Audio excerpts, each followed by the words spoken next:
Hello, welcome to your tackle tip of the week. This week we're going to be talking about frogs. I'll try to keep it short and sweet, 5 minutes or less, what you need to know about frog fishing. So stay tuned, let's get to it.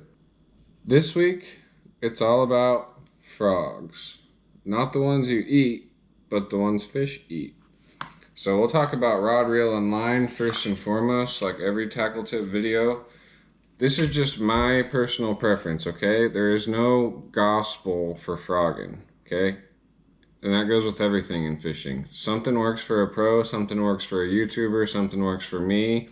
It doesn't mean it's gonna work for you, but it's a good place to start so you can kind of fine tune your process and what works better for you. So for me, I use a 7.2 medium heavy extra fast rod. This happens to be an Abu Garcia Ike edition.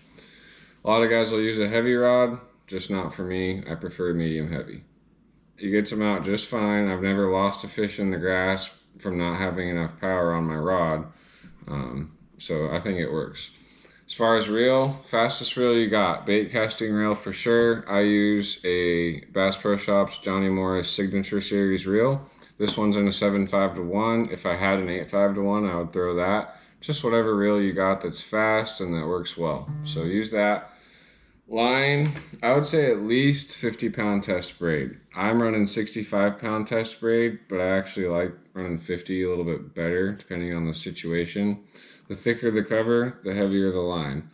But I will say at Clear Lake, I fished there last summer. I caught a 784 on 35-pound or 30-pound test braid on this frog right here. But that was just improvising. I didn't have a dedicated frog rod back then. That's the fish that made me get a dedicated frog rod. so rod, reels, and line, pretty simple. 50, 65-pound test braid, medium heavy or a heavy, fastest bait casting reel you got. Let's talk about frogs now.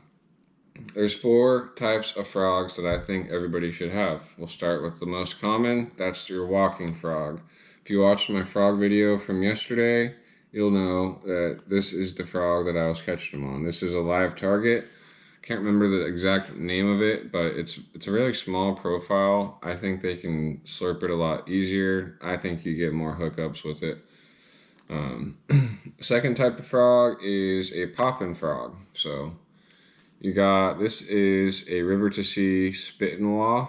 And it's almost like a weedless popper, so like a Megabass Pop X or something like that.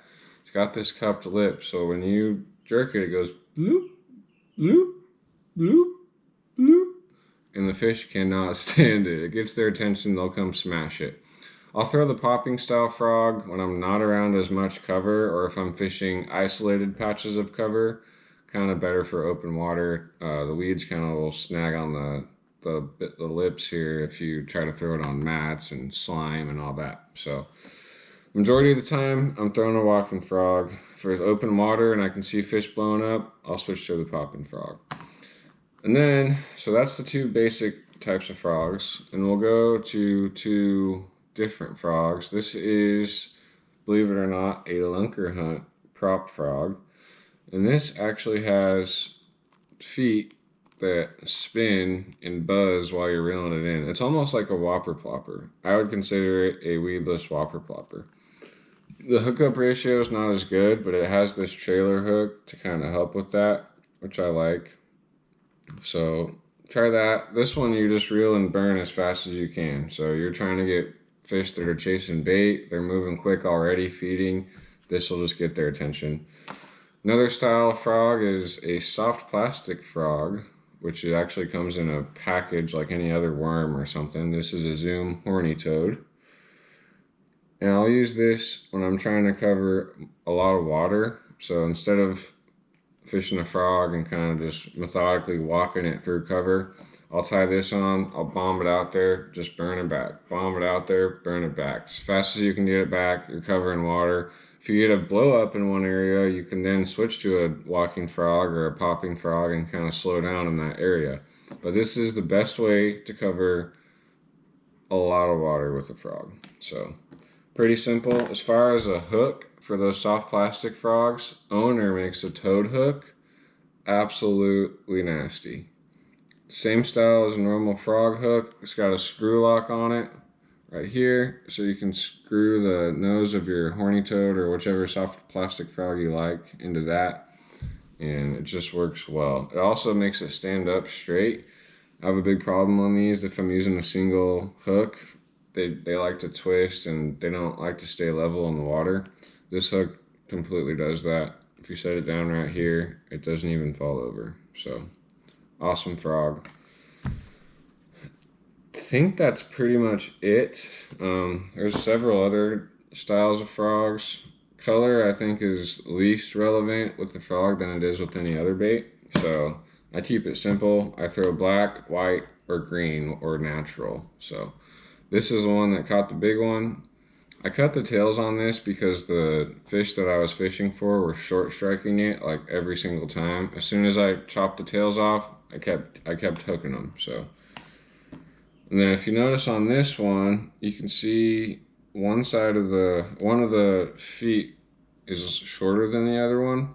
And the reason for that is when you cast it out there and you're jerking it back, you want it to work like this.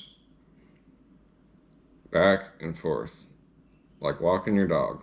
So if you cut one of the feet on it a little bit, it gives it a little bit uneven weight, so it'll move back and forth a lot easier. And so you can work it in place without moving it as far to get it to walk. So that's Frogging 101. Look for more of my tackle tips every week. And if you haven't watched my new YouTube video on frog fishing at Lake Decker, watch it. It's really cool. So thanks, guys. Have an awesome day. I look forward to bringing you more content.